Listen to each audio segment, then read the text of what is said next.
కుటుంబంలో ఉన్న ఒక్కగానొక్క కొడుకు ఈరోజు తిరిగిరాని లోకానికి వెళ్ళిపోతే ఆ కుటుంబం ఎంత క్షోభ అనుభవిస్తుంది, ఎంత ఇబ్బందికరంగా ఉంటుంది.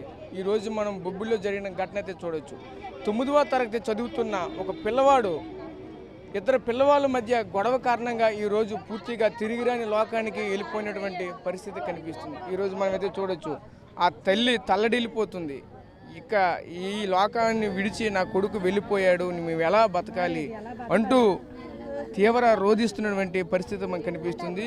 ఆవిడికి ఏదైతే ఆ తల్లికి ఆ చుట్టుపక్కల ఉన్నటువంటి బంధువులు అలాగే ఆ పరిసర ప్రాంతంలో నివాసం ఉన్నటువంటి వ్యక్తులంతా కూడా వచ్చి భరోసా కూడా ఇస్తున్నప్పటికీ కూడా ఆ తల్లి ఆ రోదనలో తీవ్రంగా ఆవేదన చెందుతున్నటువంటి పరిస్థితి మనకు కనిపిస్తుంది.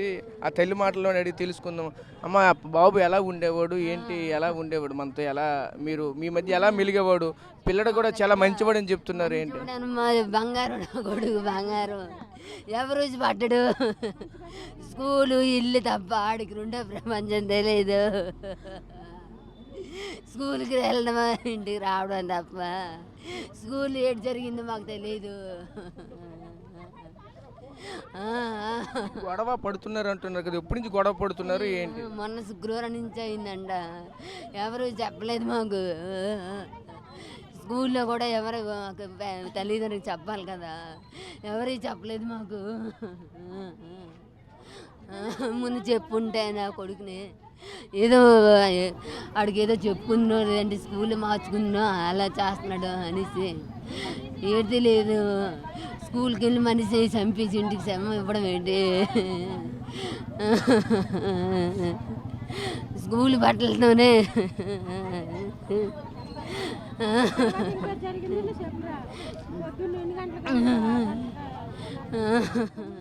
పిల్లడు ఈ గొడవ పడుతున్నప్పుడు రోజు ఎన్నాళ్ళు ఇంటి దగ్గర ఎలా ఉండడు అలానే ఉండేవాళ్ళు, ఏమైనా మార్పు ఏమైనా కనిపించేది? ఏం లేదండి, మామూలుగా ఉండేవాడు, ఎప్పుడులాగా ఉండేవాడు. అంటే మరి గొడవ పడుతుంటే ఎలా తెలిసింది మీకు? చేతికి ఏదో బ్యాండ్ రేసి ఏటన్నా అయిందంటే క్లాస్ పిల్లలు మేము కొట్టుకోమంటే ఎందుకు స్కూల్కి దేనికి వెళ్తున్నారా, కొట్టుకోవడానికా చదువుకోవడానికి అని అడిగితే మేము ఉట్టినే కొట్టుకుంటాం లా అమ్మంటే మీ సార్లు ఏమంటారు అంటే ఆ మాటకి ఏది సమాధానం చెప్పలేదు. ఉట్టినే ఇస్తాడు. అది స్కూల్ సార్లు పట్టించి చేసుకుంటే ఇంతవరకు రాకపోను. ఆ సార్లు పట్టించి వేసుకోమని నా కొడుకు దూరం అయ్యాడు. ఆ సార్లే పట్టించి చేసుకోలేను. స్కూల్లో ఏ జరిగినా ఒక క్రమశిక్షణ లేకపోయింది.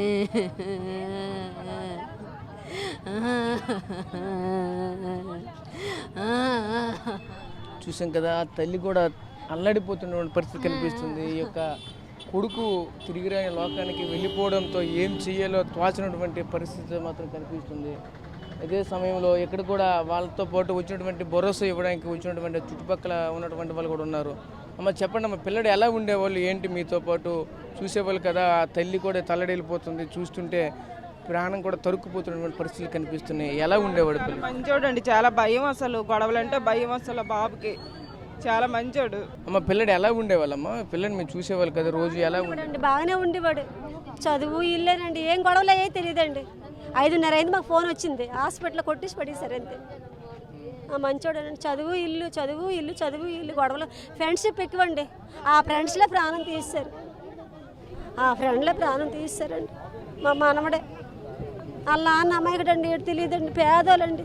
మాకు న్యాయం జరిగినట్టు చేయండి, మాకు న్యాయం జరిగినట్టు చేయండి.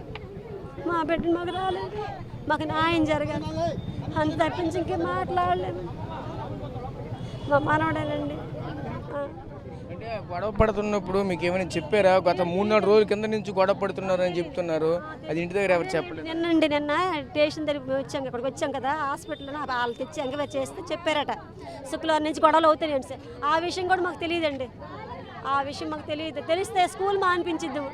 సో ఇంకా కొంతమంది అయితే ఉన్నారు, వాళ్ళతో కూడా మాట్లాడే ప్రయత్నం చేయాలి. అమ్మ, చెప్పండి అమ్మా, అసలు ఏం జరుగుతుందమ్మా, ఏంటి ఇక్కడ ఇంతమంది వచ్చి ఉన్నారు, అసలు ఏం జరుగుతుంది ఇక్కడ, ఎందుకు ఏదో గొడవ అవుతున్నట్టు? ఏం జరుగుతుంది? గొడవలు అవుతాయిలేండి, ఏం చెప్తాం మరెంకేసి చెప్తాం. ఆ పిల్లని చూపించి మా పిల్లడికి న్యాయం చేస్తే బాగుంటుంది. ఆ పిల్లని కూడా 2 వేసేసి శుభ్రం ఇద్దరిని చంపియాలి. ఆ పిల్లని కూడా తీసుకురాలి మా కాడికి. ఇద్దరు ఒకే కట్టి మీద కాల్ చేస్తాం అంతే, అంతవరకే. ఇప్పుడు రావాలి కదమ్మా పోనీ. 3 రోజులు స్కూల్లో ఇంత కూడా పట్టించుకోలేదండి. రోజు గొడవలు అవుతూనే ఉంటున్నాయంట. కానీ ఇంత ఇప్పటికీ స్కూల్లో ఇప్పటికి ఒకళ్ళు రాలేదు. ప్రతిరోజు స్కూల్లో గొడవ అయినప్పుడు కనీసం ప్రిన్సిపల్ అని అడగాలి కదా, ఏమైంది ఏంటని అడగాలి. ఒక్కరు కూడా అడగకుండా ఏం చేయకుండా వాళ్ళు వదిలేశారు. ఇప్పుడు మా పిల్లలు మాకు చంపించినంత వరకు తీసుకొచ్చారు.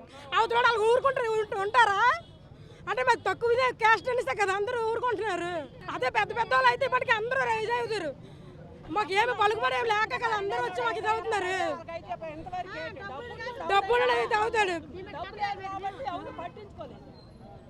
ఇప్పుడు కనీసం స్కూల్ నుంచి ఒక్క ప్రిన్సిపాల్ కాదు ఎవరు రాలేదు కనీసం అనడానికి. అలా పడేసి వదిలేసారు సమాన్ని. ఆడెక్కడున్నా సరే ఇప్పుడు రావాలి ఇక్కడికి అర్జెంటుగా. ఇప్పుడు పోలీసులు వచ్చారు కదా, ఇప్పుడు మీరు ఏదైనా మాట్లాడుతుండే ఇప్పుడు ఎటువంటి చర్యలు తీసుకుంటామంటున్నారు, ఏమంటున్నారు పోలీసులు? న్యాయం చేస్తానండి. ఎప్పుడు చేస్తారండి? నిన్న సాయంత్రం 6 గంటలకి రోడ్డు ఎక్కినంత వరకు ఎవరు రాయలేదు. ఇప్పటికి రోడ్డు ఎక్కక ప్రతి ఒక్కరు వస్తున్నారు. ఇక్కడ పోస్ట్ మార్టం చేసి సేవలు ఇచ్చేస్తారు, ఇంకటి న్యాయం చేస్తారు చెప్పు మనకి. అడిగితే మీరు సీరియస్ అవ్వకుండా మీకు నా పిల్లని మనకు చూపించవచ్చు కదమ్మా. చూపిస్తే అప్పుడు మాట్లాడతాము.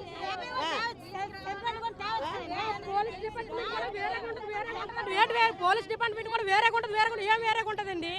మా పిల్లడిపై మేము బాధలు రోడ్డు మీద పడి ఏడుతుంటే కనీసం అవతలోడు కనబడలేదు, ఏమీ కనబడలేదు.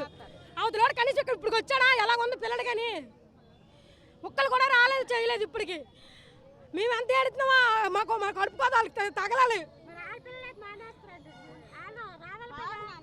కనీసం ఎలా ఉంది ఏంటని ఇక్కడ కనీసం రావాలి కదా ప్రతి ఒక్కరు. కనీసం ఇప్పటికి స్కూల్ యాజమాన్యం ఒక్కరు కూడా రాలేదు. ఇప్పుడు వచ్చి మాకు న్యాయం జరిగితే కానీ మేము ఇక్కడ వెళ్ళాం. పోస్ట్ మార్టం చేశారంటే సరే ఒప్పుకోం మేము. వాళ్ళు ఇక్కడికి రావాలి, మాకు ఏంటని చెప్పాలి. మాకు న్యాయం జరిగితే మేము ఇక్కడ ఉంటాం, లేదంటే మాత్రం ఎక్కడికి ఎంతవరకు వెళ్ళాలి అంతవరకు వెళ్తాం మేము కూడా. సో చూసాం కదా, ఇలా బంధువులు అలాగే ఆ కుటుంబ సభ్యులు అందరూ కూడా తీవ్ర ఆవేదనతో ఉంటున్న పరిస్థితి కనిపిస్తుంది. ముఖ్యంగా చూసుకుంటే ఆ కుటుంబానికి న్యాయం జరిగే వరకు మేము ఇక్కడే ఉంటాం అంటూ కూడా శబ్దం చేస్తున్నటువంటి పరిస్థితులు కూడా కనిపిస్తున్నాయి. ముఖ్యంగా మనం చూసుకుంటే ఆ తల్లి అయితే తల్లడిల్లిపోతున్న పరిస్థితి కనిపిస్తుంది. చూస్తే కడుబోదేవారు చాలా పేదవారు, ఈ కుటుంబాన్ని ప్రభుత్వం ఆదుకోవాలి, లేదంటే ఎవరైతే దీనికి బాధ్యతలుగా ఉన్నారో ఆ బాధ్యులైనటువంటి వాళ్ళైనా సరే వచ్చి ఆదుకోవాలంటూ చెప్పుకోసిన పరిస్థితి కనిపిస్తుంది. ముఖ్యంగా చూసుకుంటే ఎవరైతే నిన్న జరిగినటువంటి ఆ ఘటనలకు సంబంధించిన ఆ కుటుంబ సభ్యులు కానీ వాళ్ళకి సంబంధించిన వ్యక్తులు కానీ ఎవరు కూడా కనీసం ఇక్కడ ఎలా జరుగుతుంది, అసలు ఏం జరుగుతుంది చూడడానికి కూడా రాలేదంటూ తీవ్రంగా ఆవేదన చెందుతున్న పరిస్థితి కనిపిస్తున్నాయి. పరిస్థితి ఇది బొబ్బిలిలో తాజా పరిస్థితి. కెమెరా పర్సన్ నాయుడుతో రాజేష్, RTV, బొబ్బిలి నుంచి.